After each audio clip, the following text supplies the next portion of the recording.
Del área de diseño que debo tener menos cantidad de entrevistas es sobre diseño textil y de moda. Como saben, los que siguen el podcast, nunca trabajé en este área y me cuesta encontrar a la gente que podría entrevistar cuando no es una disciplina cercana. De todas maneras, ya hay 35 episodios sobre el tema. A veces logro encontrar a los diseñadores textiles, como es el caso de esta entrevista. Ileana Jalil Kentros es una diseñadora de moda y educadora. En esta charla hablamos de una educación plural, situada y crítica de diseño de moda, del buen gusto y de lo que implica esto de definir qué es el buen o el mal gusto. Un sistema clasista y colonial que podríamos cuestionar. Hablamos de argumentación, de oralidad, de nuevos programas de diseño y de investigar en el área de la moda. Mi nombre es Mariana Salgado, esto es Diseño y Diáspora.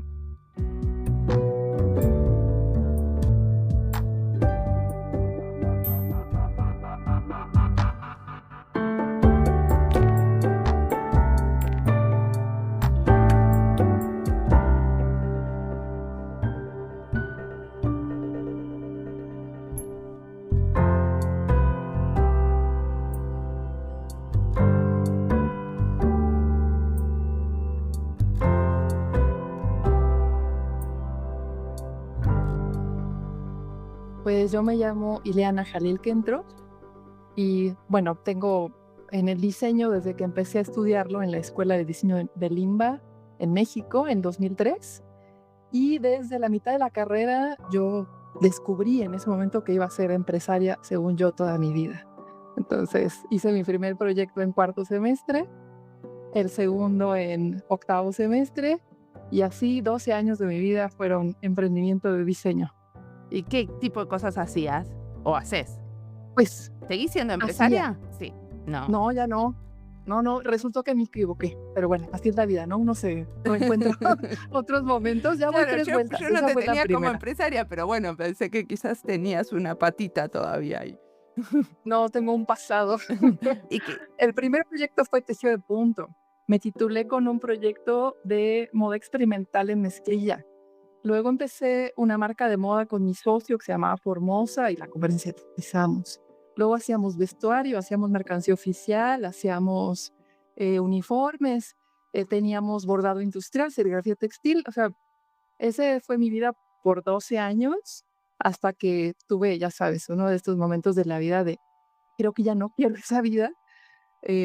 Y entonces eso cerró para mí en 2018. En marzo de 2018 cerré la empresa, nos despedimos de todo, vendí todas las máquinas. ¿Y Mi qué socio es es un lo que gran... te hizo ese clic? em, tuvo que ver con la maestría.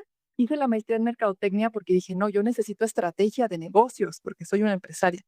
Y terminando la maestría, en el examen profesional me dicen, pues todo muy bien, felicidades, ¿no quieres venir a dar clases? Y yo así de, ¿cómo? Y sí, o sea, lo hiciste muy bien, ¿por qué no vienes y das unas clases aquí? Y dije, bueno, no se me había ocurrido, pues voy a probar a dar unas clases. Y entonces empecé em, poco después y resultó que era algo que me gustaba. Y a mí siempre como a mi socio y a mí nos costó mucho poner la empresa porque no teníamos herencia, no teníamos un fondo. Empezamos siendo él y yo haciéndolo todo, luego una persona, acabamos con más de 40, con un montón de avatares. Pero a mí mi manera de decirlo es, me ocupaba espacio mental pensar en dinero siempre. O sea, mi RAM se sobrecargaba tengo que cobrar, tengo que conseguir más clientes, tengo que pagar la nómina, y es que la renta, ahora hay que subir el precio, y es que la máquina. Entonces yo decía, es que esto me cansa, no me motiva, no me da un sentido de plenitud, creo que no. Resulta que ya no quiero, ya estoy como cansada de eso. Y además, eso de no querer pensar en dinero también es aceptar como que no se te da muy bien. Aceptando que no lo quería y que no era lo mío, Mal no se te daba si tenías 40 empleadas. pues fue cuando nos separamos mi socio y yo, que fue para mí un divorcio comercial importante, teníamos como 40. Él se quedó con una gran parte, otra parte yo. Cuando yo cerré, yo tenía como 14, que igual era un montón de gente. Y pues bueno, fue bien duro, cerré, seguía dando clases y yo dije, bueno, pues vamos a ver qué pasa. La academia me encanta, parece que lo hago bien.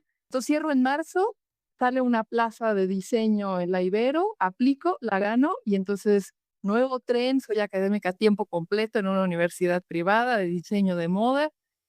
6 años ahí tiempo completo, hasta el año pasado, donde así, nuevo giro de la vida, que necesito más tiempo para estudiar, esto no es lo que yo me imaginaba, creo que necesito otra cosa, y salgo de una plaza de tiempo completo en julio del año pasado y apliqué al doctorado. Entonces ahora de empresaria y luego académica de tiempo completo, ahora regreso en mi ciclo de la vida a ser estudiante, todavía docente, y también tengo un piecito, ahora que tengo tiempo, que estoy asomándome a un activismo. Una de las cosas que yo estuve leyendo en tus textos es que vos decís que tenemos ropa ya lista para 6 generaciones. Entonces, ¿por qué tenemos que diseñar más ropa? Pues la ropa y vinculada al concepto moda es porque está a tiempo, ¿no? Es la ropa de hoy y la de mañana, y esas 6 generaciones tendrían de ropa existente, tendrían que reinventar su forma para representar el momento que se está viviendo. Es como cuando sacas la ropa, digo, no sé si todos lo han hecho, pero yo sí lo hacía, de mi abuela o de mi mamá, y me la vuelvo a poner, y es otro contexto, no responde a lo que se diseñó en su momento. Entonces, para mí la ropa es tiempo y es encuentro y responde al tiempo en el que estamos. Y entonces me parece que mucho de lo que se vende, pues tampoco responde, está vacío de significado. O sea, yo la encuentro ya, la nueva basura, en el piso de la calle. O sea, tiran bolsa de papita, refresco y un pantalón. O sea, de lo poco que vale ya de precio y de significado. Ok, y entonces, ¿qué estás investigando en ese contexto? Pues cuando llegué al doctorado, para mí fue una preguntota así de, bueno, ¿a qué le quiero dedicar tantos años de mi vida? Y entonces dije, bueno, mi suma es educación, es tecnologías y es moda. Y entonces por ahí yo encuentro una oportunidad, porque me gusta mucho dar clases, me encuentro muy cercana a mis alumnos. em, y yo vengo de una escuela pública, vengo de Limba. Y estudiar en una escuela pública me permitió estudiar, yo no hubiera podido pagar una escuela privada. Y resulta que la moda me parece algo tan especial, algo tan bello. O sea, yo me enamoré en cuarto semestre, yo estudié diseño en general. Y en cuarto semestre empezamos a tejer. Y yo decía, pero es que esto es una maravilla, ¿cómo es que no lo viví antes?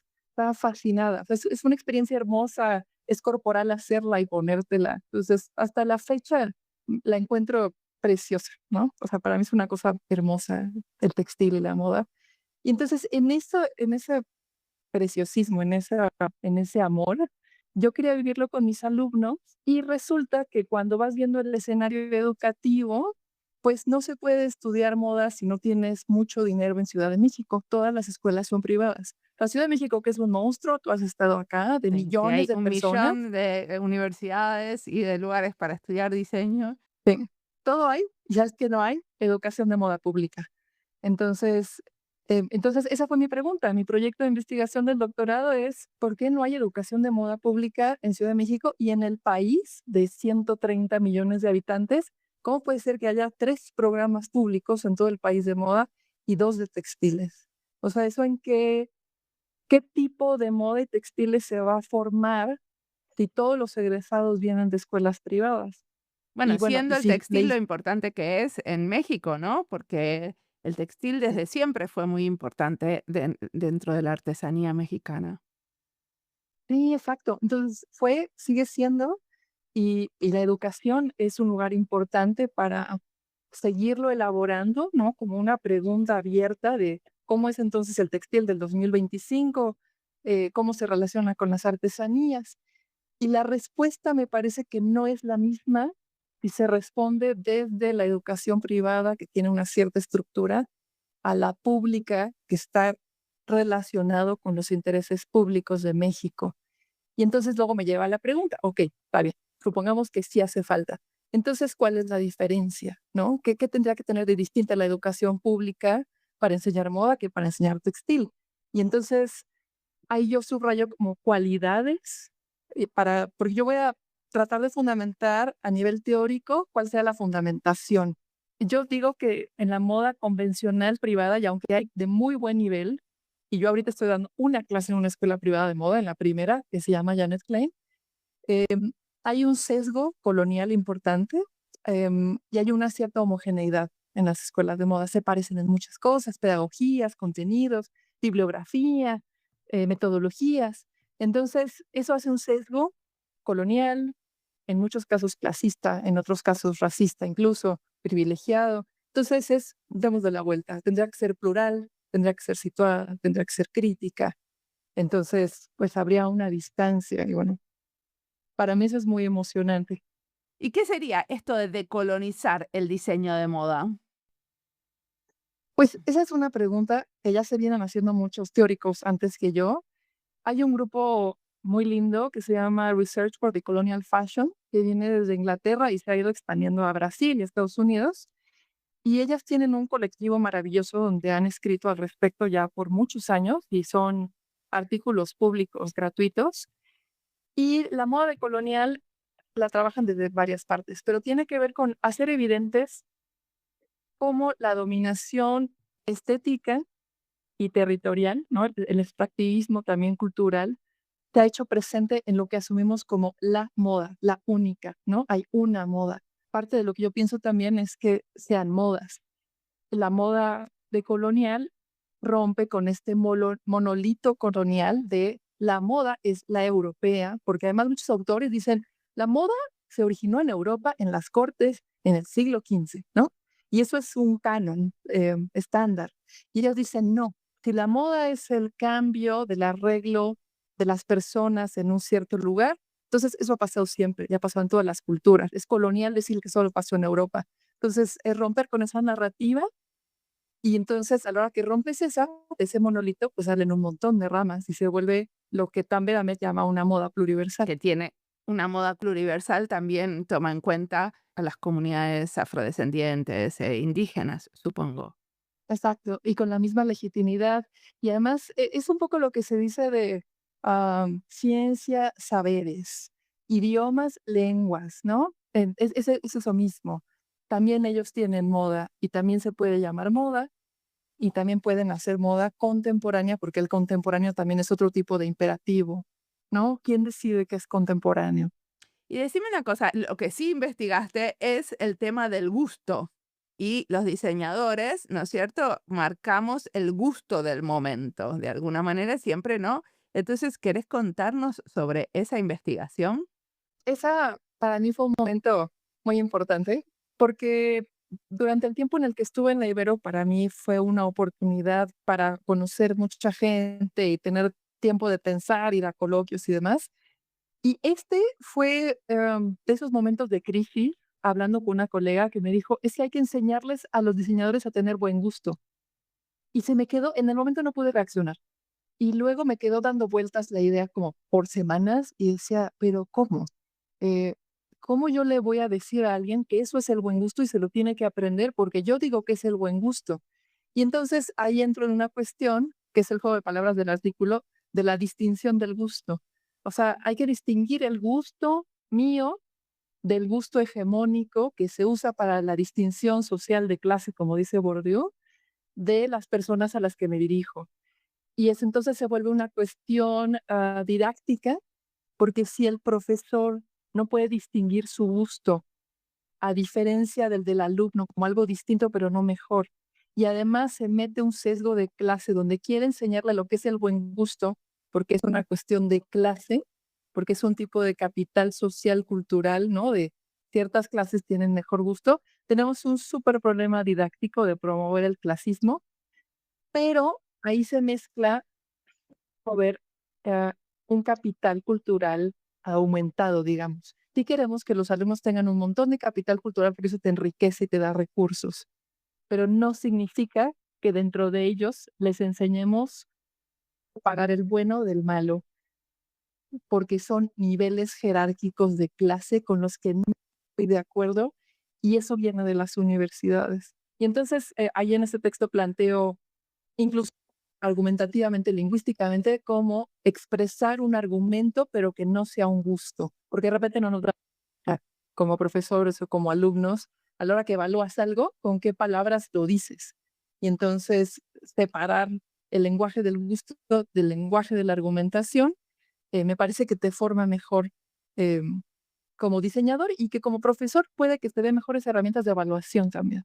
Bueno, que muchas veces cuando uno presenta un diseño en la universidad te dicen, uy, esto es lindo o está bello o sea, tiene que ver con las características como estéticas. Pero imagínate, tú que has sido jurado, cuando evalúas un premio, claro que te puede gustar o no, y eso es completamente legítimo, pero no le das el premio porque te gustó, le das el premio porque puedes evaluar sus cualidades más allá de tu gusto. Sí. Sí, Ah, y en general, bueno, depende del criterio que vos tengas. Una de las cosas que vos decís es que el gusto no tendría que ser un parámetro para la corrección de un ejercicio de diseño, sino que tendríamos que evaluar otras cosas. Para mí, el impacto social es una de las cosas que siempre intenté evaluar, ¿no? Cómo eso está hecho en función del otro o en función del planeta, no necesariamente como sus cualidades estéticas, independientemente de lo demás. sí, claro, es que de eso se trata, pero tú estás advertida de eso cuando haces la evaluación. Entonces, de repente, mi propuesta o mi insistencia era de, bueno, tengamos esa claridad. Tienes totalmente, puede que uno de estos estado mucho, porque ya ha estado precioso, pero no le diste el premio, porque no cumplía con esos principios de responsabilidad social o de congruencia ambiental o algún otro principio concreto y lo puedes explicar. Y es que también los diseñadores tenemos que poder hablar como diseñadores en un sentido profesional. Alguna vez oía de los médicos de un médico decía, un médico primero se ve doctor, cuando se viste de blanco, y luego cuando habla como doctor y ya no le entendemos lo que dice, dices, mira, no, es que sabe un montón. Entonces, los diseñadores también tenemos un lenguaje de diseño, pero de repente cierta propiedad argumentativa que yo sé que es muy de abogados, muy de ciencias sociales, de repente es un plus que a mí me gusta insistirles a mis alumnos en esa propiedad argumentativa. Bueno, yo eso también lo digo un montón porque, por ejemplo, en general los diseñadores y las diseñadoras están siempre como muy preocupados por su portafolio, y pocos se preocupan por cómo argumentan cuando muestran ese portafolio. Entonces se pasan horas y horas haciendo algo que queda como o sea, que termina siendo visualmente muy atractivo, pero no necesariamente tienen la posibilidad de argumentar oralmente para decir por qué se hizo cada uno de esos diseños.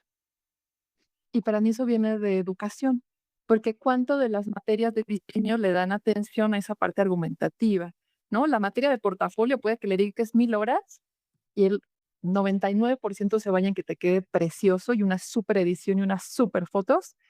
Y al final es tan poco el tiempo para desarrollar esa habilidad verbal que por eso se nota como un declive y de repente en reuniones, típica colaboración interdisciplinar o competencia interdisciplinar, donde el diseñador no siempre es el mejor parado verbalmente.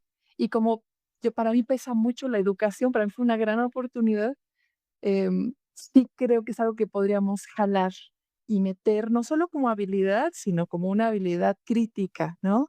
Hablas bien porque piensas bien. Sí, y porque también podés escuchar bien, ¿no? Porque yo creo, o quizás porque soy podcastera, que para poder entrenar esa habilidad del oral, necesitamos estar escuchando también. Por eso creo que los podcasts son una herramienta clave en esto de capacitarnos oralmente. ¿Cómo lo ves vos, que sos la experta en educación? No, totalmente de acuerdo. Además, tienes razón, es el hilo, ¿no? De escuchar, hablar, pensar, y ya nada más le sumo leer, y ya está, cierra el círculo muy bonito.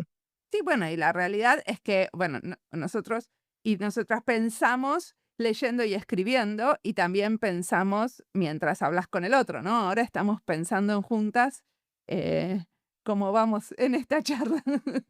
Digo que no tenemos todo ya resuelto, ¿no? Como vamos construyendo en el propio diálogo, que hay un valor ahí en que es un diálogo. Totalmente de acuerdo, Mariana. Entonces, ¿qué tenemos que hacer para desarrollar la capacidad oral y la capacidad de argumentación de los diseñadores y las diseñadoras? Pues yo ahí le hablo mucho a los profes. Tenemos mucho peso como maestros. Yo noto con mis alumnos, cuando haces un buen vínculo con ellos, empiezan a repetir tus frases. He visto a veces hasta cómo repiten tu lenguaje corporal. De repente les cacho un gesto que yo hago y digo, ay, no puede ser. Es mucho el peso. Entonces, pues, yo creo que, y ese es un texto que te compartí que se llama ¿A quién le alcanza para ser crítico en la educación de moda? Muchos de los profesores de moda salimos de la universidad. Luego llegamos a trabajar en lo que sea y a veces regresamos después a la universidad. Y entonces tienes de formación para ser maestro los que tuviste, buenos o malos, la experiencia profesional y luego ya apareces en el aula sin formación didáctica, ¿no? Bueno, depende de la universidad. En la universidad acá, por ejemplo, te piden formación didáctica. Yo tuve que hacer, por ejemplo, 1 año y medio de formación didáctica. Año y medio. Wow, O sea, con excelente. gente que también estaba, por ejemplo, aprendiendo cómo dar clases de matemática, de ciencias naturales. O sea, mis compañeras no eran necesariamente diseñadores, ¿no? O sea, eran como las clases de pedagogía. Eso está excelente. No, acá son cursos rápidos de empiezas a dar clases mañana. Ya que empezaste a dar clases, métete de una vez al curso de competencias o al de gamificación o sí, y le vas resolviendo al paso y ahí ves. Entonces, yo creo que tiene que ver con nuestra formación como investigadores, profesores, donde tiene que estar más centrado y también en la colaboración entre nosotros. Seguimos aprendiendo de los maestros, pero ya son colegas, ¿no? Ya son tus pares.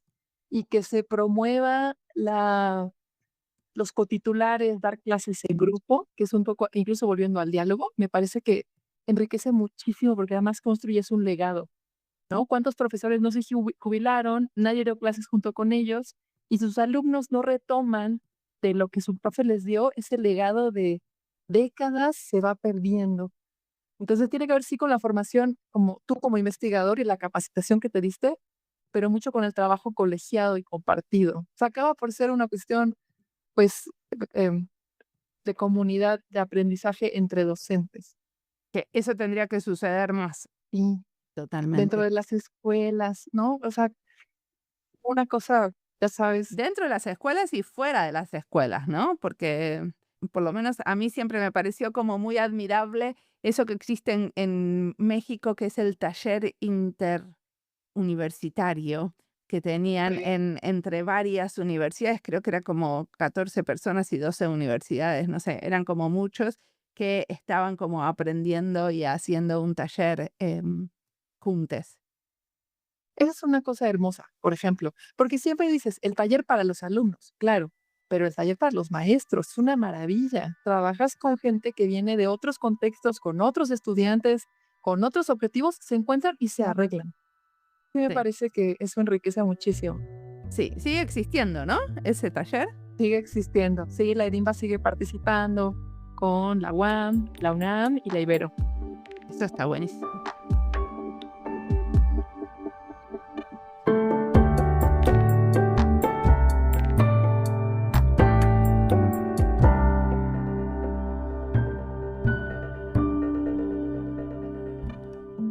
Esta entrevista es parte de las listas Diseño Textil, México y Diseño, Educación en Diseño, Territorio y Diseño e Investigación en Diseño. Las listas las encuentran en nuestra página web en la sección de recomendados, en Spotify y en YouTube. Y si estás buscando algo y no lo encontrás, siempre te puedes comunicar conmigo.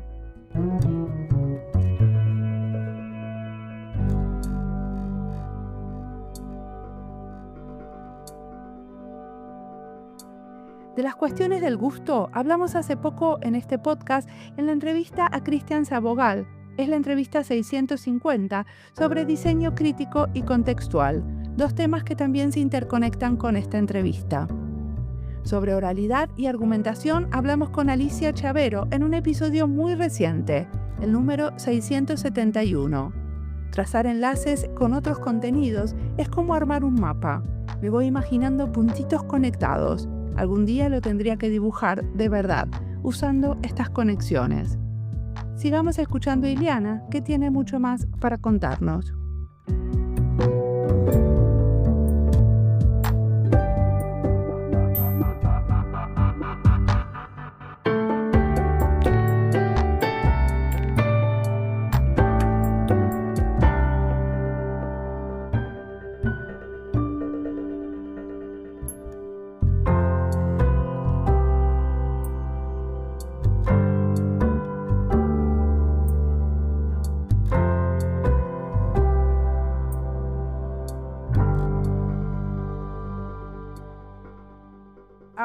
estás haciendo tu investigación y querés que termine en una serie de recomendaciones o vas a hacer un prototipo o vas a hacer alguna intervención como parte de tu investigación de doctorado.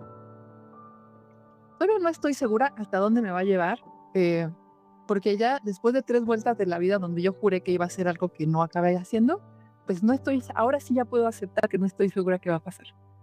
Pero te puedo decir que me gustaría.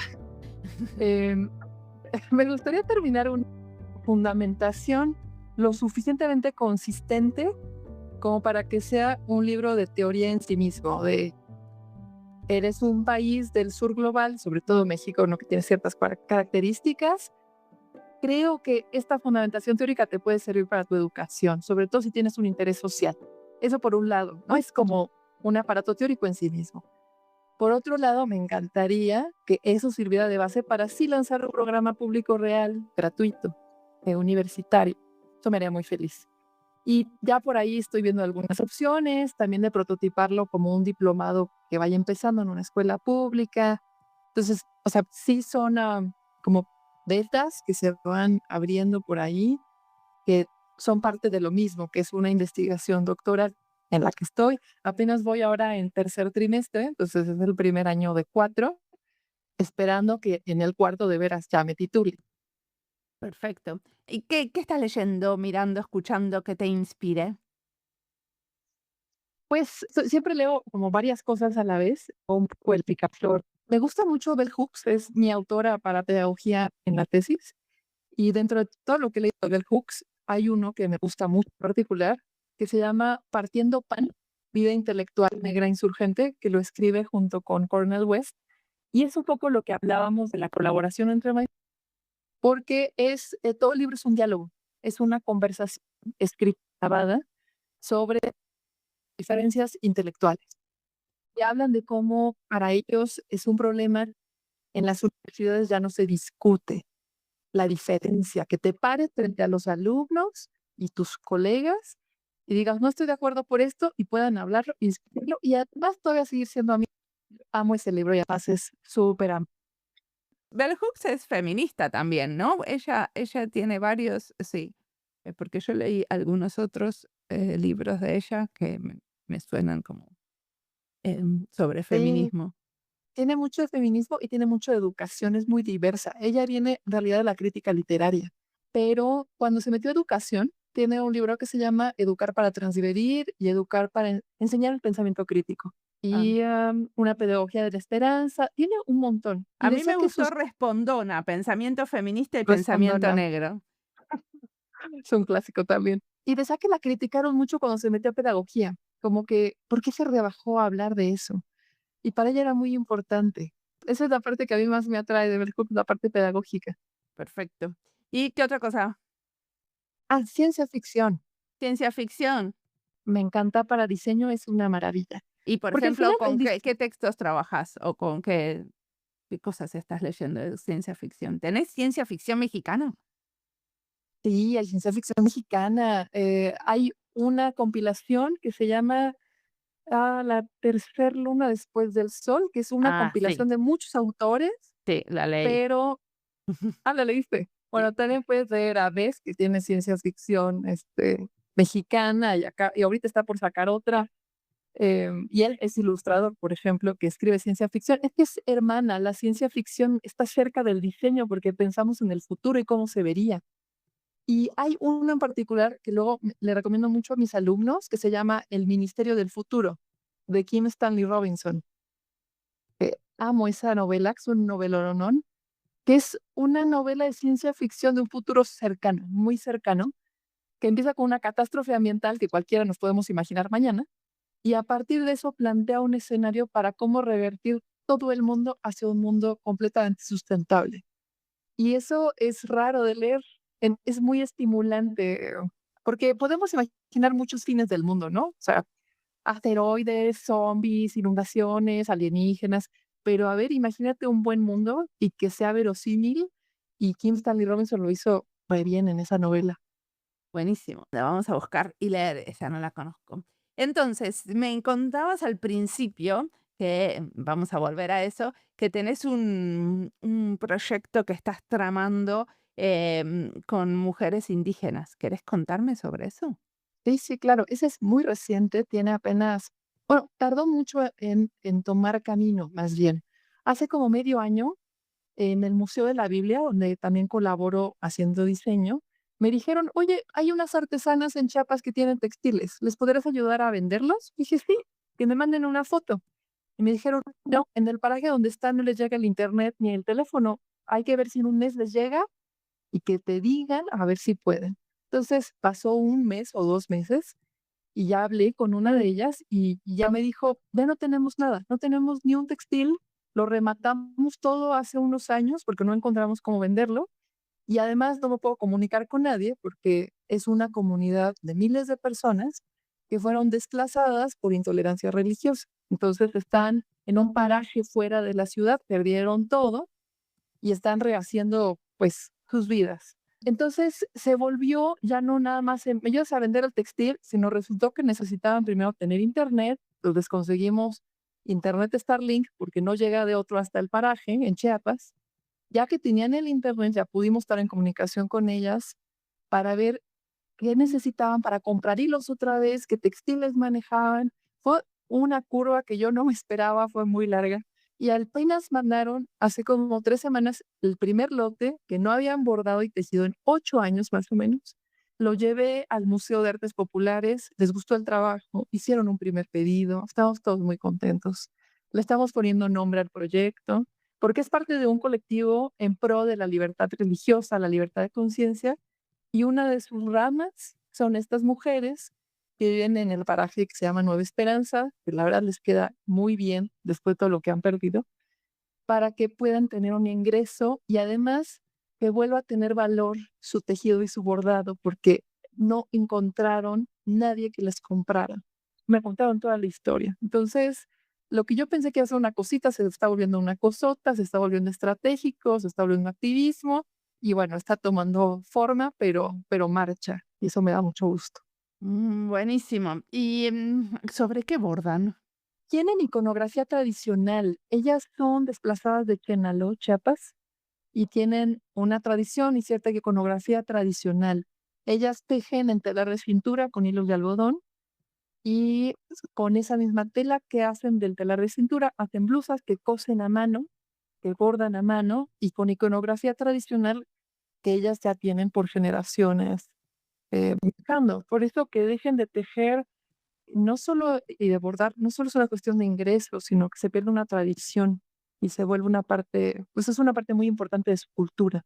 Pero si no encuentra em, un valor real, que se transforme en algo que les ayude a suplir sus necesidades, pues ya estaba que se perdía. Y las piezas son muy lindas. A mí me sorprendió que tejieran tan perfecto después de 8 años, de una cosa increíble. No tenía un solo defecto. ¿Estás dando clases?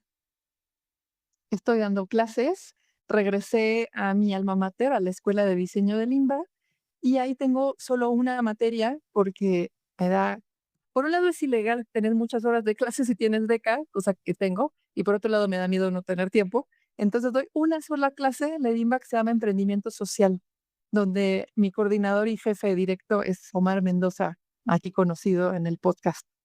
Perfecto. Y decime, ¿qué es lo que se enseña cuando se enseña emprendimiento social? Bueno, yo creí que iba a ser muy sencillo porque dije, ay, yo fui emprendedora a 12 años, esto va a estar muy fácil. Y luego resultó que nunca había pensado cómo se enseña algo que hace, ¿no? Entonces, resultó ser todo un reto porque es una mezcla de innovación social con estrategias prácticas de negocios y costos, identificar el problema y cómo hacer un presupuesto y cómo hacer una estrategia de marketing y terminas con un plan de negocios concreto, pero que no se desvincule de la innovación social. Entonces tiene una parte dura, operativa, pragmática, pero está basada en la innovación social. ¿Y cómo haces para que no se desvincule de lo social? Pues ese es el eje alrededor del que gira todo. Se te zafa el eje, se cae el proyecto. Y esa parte es la que tienen ellos más clara, ¿eh? De repente, eso, como es algo en lo que ha insistido la Edimba desde siempre y lo han visto todo el tiempo, donde se pone duro en realidad es cuando hablamos de costos y precios y sacamos Excel y pueden usar todos los softwares de diseño, pero Excel no es su mejor amigo. Entonces, de repente me voy a ese lado práctico, cómo conseguir un financiamiento, con qué instituciones les va a interesar un emprendimiento social, que no a todas. Entonces, es como tratar de darle materia a una idea, ya, algo que es importante, pero bueno, hagamos lo que funcione. Y hay algunos que hacen ese curso y después siguen con eso y lo intentan implementar. Es lo que me han contado, que sí, no tengo los datos, ahí Omar seguro se los sabe de memoria porque los he escuchado, cómo lo han logrado. Mi materia diminuta son 2 horas, es apéndice de la materia principal, donde hacen el proyecto grande.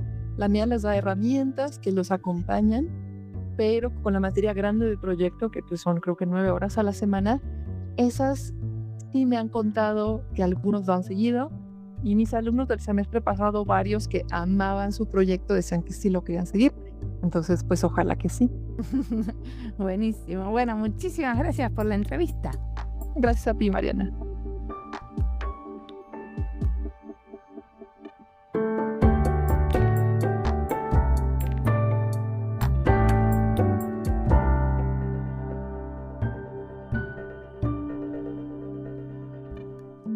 En unos años tendría que volver a entrevistar a Ileana para saber cómo le fue con su escuela de diseño de moda en la universidad pública o qué pasó con la colaboración con las artesanas. No entrevisto 2 veces a la misma persona sola, pero sí la entrevisto un par de veces con otros colaboradores. O sea que la próxima entrevista, en vez de enfocarse en la trayectoria y la historia de Ileana y cómo se fue rediseñando su práctica como diseñadora, sería una entrevista enfocada en un proyecto donde podamos escuchar las voces de sus colegas. Por ejemplo, las voces de las artesanas que colaboraron con ella.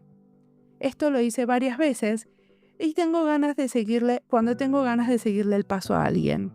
La otra posibilidad es invitarla a un panel. Hacia el final de la entrevista ella nombra a Omar Mendoza. A él, por ejemplo, lo entrevisté un par de veces. En el episodio 170, donde hablamos de educación en diseño interuniversitaria, donde varias universidades públicas y privadas mexicanas arman un taller de diseño en común. Luego lo volví a entrevistar en un panel que hice sobre el uso del podcast en la educación en diseño. También Omar escribió un artículo sobre cómo usa el podcast en sus clases. Lo encuentran en nuestra página web. Vamos a seguirle la huella a Ileana también, para poder profundizar en su trabajo a medida que pasan los años y las ideas se transforman. Si tenés ganas de que volvamos a entrevistar a alguien que ya escuchaste pero pasaron unos años, siempre nos puedes contactar y proponerlo. También, si ya te entrevistamos y tenés ganas de contarnos cómo evolucionó un proyecto. Les escuchamos y les leemos en las redes sociales.